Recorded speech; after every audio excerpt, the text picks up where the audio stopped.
Hello, j'espère que vous allez bien. Aujourd'hui on se retrouve dans une nouvelle vidéo et c'est une vidéo Girls Talk. Je ne sais pas encore comment je vais appeler cette vidéo, mais je sais très bien de quoi on va parler aujourd'hui. Dans une précédente vidéo, je vous disais que la femme noire faisait l'objet de nombreuses controverses. Et c'était dans la vidéo la femme noire a des privilèges, donc n'hésitez pas à aller voir cette vidéo juste là si vous n'avez pas encore vu. Et effectivement, on fait de nombreuses reproches aux femmes noires. Sans complètement rejeter toutes les reproches qu'on peut faire aux femmes noires, parce que je pense que certaines sont bien fondées et qu'on a notre part de responsabilité de remise en question à opérer, parce que collectivement je pense qu'on peut s'améliorer. Je pense aussi qu'il faut expliquer certains comportements. Je vois bien la tentative de certains de taper sur les femmes noires et ça c'est quelque chose que je n'aime pas. Donc aujourd'hui je vais vous expliquer mon analyse de l'éducation des femmes noires, des jeunes filles noires. Je vais vous expliquer ce qui représente pour moi un problème et surtout je vais vous donner mon avis. Alors dans cette vidéo, je parle de mon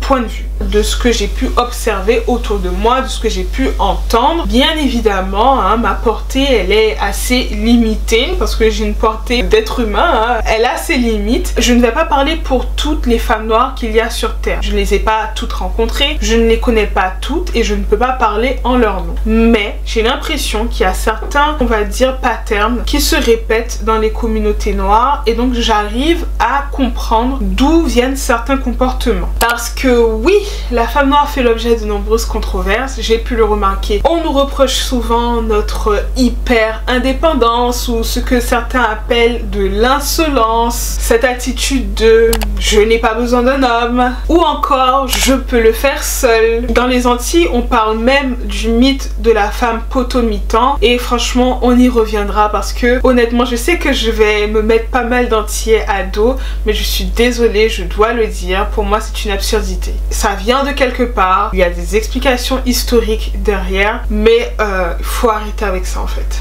La femme qui gère à elle seule un foyer face à la désertion des hommes, mais on y reviendra dans la vidéo. Pour moi, les femmes noires, elles sont victimes de leur éducation. Parce que d'une part, on va les apprendre à être hyper indépendantes et d'autre part, on les apprend à être disponibles constamment pour le groupe, à la disposition de la communauté. Et donc c'est ce paradoxe-là pour moi qui est au cœur du problème de l'éducation des filles noires. Les filles de notre génération, elles ont été élevées par des femmes qui ont subi le fait d'être complètement dépendantes d'un homme parce qu'elles n'étaient pas forcément heureuses, parce qu'elles n'avaient pas la capacité de s'en aller quand c'était le cas. Par manque d'indépendance, eh bien elles devaient rester, elles devaient supporter de ne pas être heureuses en amour, d'être trompées, d'être frappées, d'être tout un tas de choses. Et donc ces femmes qui ont élevé des filles de notre génération, eh bien elles les ont apprises à être indépendantes. Et pour elles, être indépendante, ça passait par un diplôme, ça passait par un métier, ça passait par la voie économique. Parce que dans leur esprit, et je suis tout à fait d'accord avec elles, quand on se retrouve dans une situation abusive,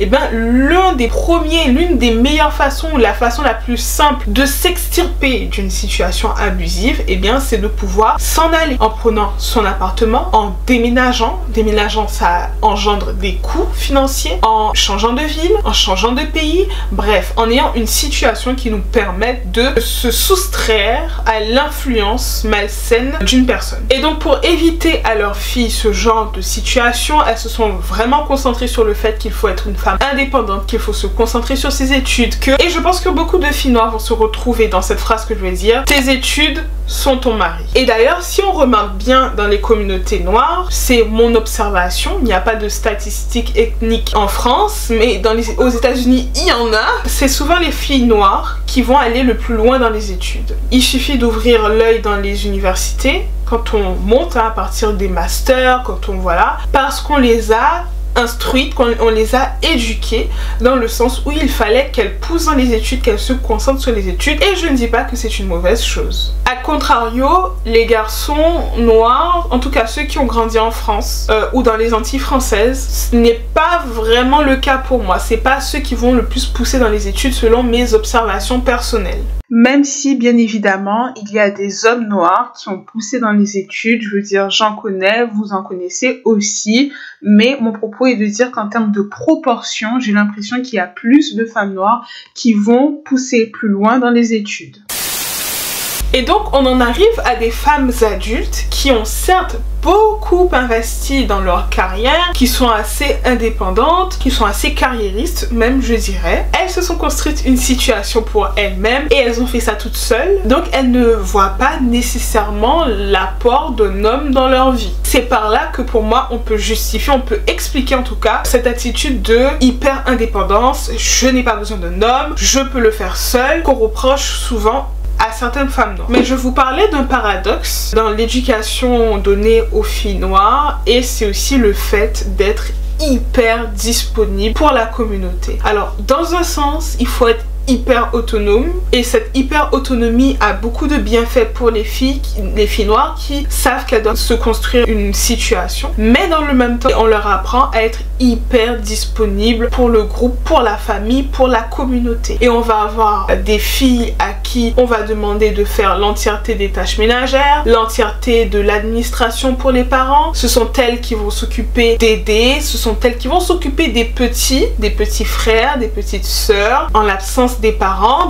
qui doivent beaucoup travailler et qui délèguent en fait un certain nombre de tâches. On est encore là dans l'hyper autonomie de la fille noire qui doit prendre des responsabilités très tôt, mais aussi on lui insuffle le fait d'être toujours disponible pour le groupe. Et donc elle doit s'occuper des petits frères, elle doit s'occuper des tâches ménagères, elle doit être là quand on a besoin d'elle. Donc c'est le paradoxe pour moi qu'il y a dans l'éducation des filles noires. Il y a du bon parce que ça en fait des femmes qui savent se débrouiller par elles-mêmes, qui savent se faire face à des situations. Mais le souci, c'est que on leur dit qu'elles doivent tout le temps être disponibles pour le groupe et donc elles n'ont pas le temps de se découvrir en tant que jeunes filles. Elles n'ont pas le temps de se questionner sur leur identité, leur passion, la profondeur en fait de ce qu'elles sont en réalité. À l'instar des petits garçons qui sont plus libres finalement parce qu'ils ont moins de responsabilités.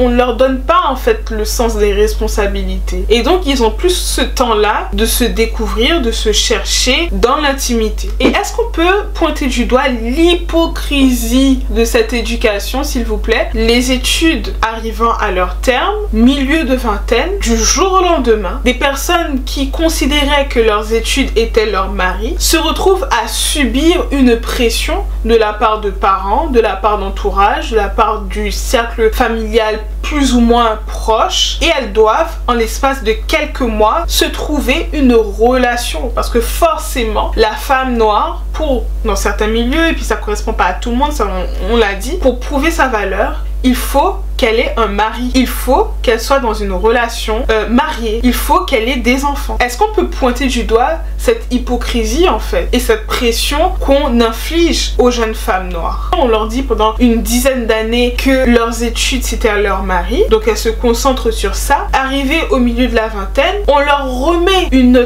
double pression pour que en l'espace de quelques mois, elles puissent se trouver un mari. Et donc on fait face à des jeunes femmes noires qui sous la pression, certaines d'entre elles vont faire des bons choix et d'autres vont faire des mauvais choix. Elles vont très mal choisir. Ça donne des relations déséquilibrées parce qu'elles ont pris des choses un peu à la va-vite, j'ai envie de dire. Elles ne se connaissent pas en tant que femmes. Elles n'ont pas eu le temps de s'interroger parce qu'on leur a fait comprendre qu'elles étaient uniquement disponibles pour la communauté et qu'elles n'étaient pas disponibles. Elles n'avaient pas le temps de se chercher. Et puis là où ça pose un problème pour moi, c'est que la fille noire qui est hyper indépendante, qui a cru qu'elle pouvait tout faire toute seule, qui a cru qu'elle ne devait rien à personne, elle ne sait pas exercer aux relations amoureuses. Elle ne sait pas ce que c'est. Parce que bien évidemment, on lui a pas parlé des relations amoureuses, on lui a rien dit. Pour certaines personnes, ça existe, hein, des gens qui ont une relation et ce sera la relation de leur vie. Mais pour beaucoup de personnes, ce n'est pas le cas. Il faut embrasser plusieurs crapauds avant de trouver le prince charmant. Les femmes qui ne se sont pas exercées, pour moi, elles partent avec un train de retard. Parce que soit on leur apprend à être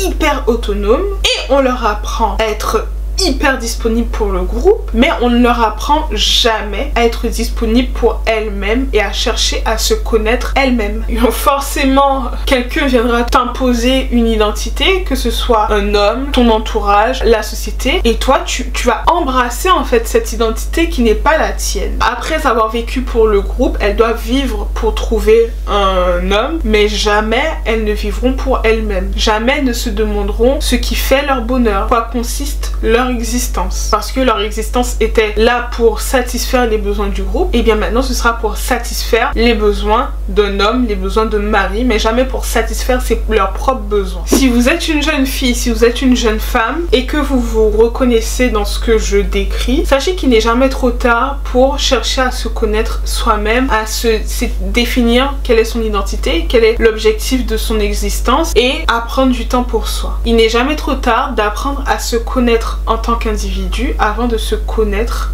dans un couple, à travers le regard d'un autre. Et si je pense que l'indépendance pour les femmes c'est quelque chose d'important afin de leur permettre d'échapper à la violence, à la précarité, à la pauvreté, et que c'est un bon moyen de s'établir économiquement, intellectuellement, parfois même socialement, je pense aussi qu'il est important pour les femmes de chercher à se connaître elles-mêmes et de se laisser du temps dès l'enfance pour établir son identité. Il faut trouver un juste milieu entre l'autonomie et la connaissance de soi. Donc voilà, cette vidéo est maintenant terminée. N'hésitez pas à me dire ce que vous en pensez. Est-ce que vous êtes d'accord avec moi? Quel est le problème pour vous de l'éducation des jeunes filles noires? Ce n'est pas une liste exhaustive, hein. Je sais qu'il y a d'autres problèmes. Et dites-moi aussi comment vous pensez que je devrais nommer cette vidéo, parce que j'avais vraiment envie de traiter ce sujet, mais je ne sais juste pas quel est le titre en fait que je dois donner à cette vidéo.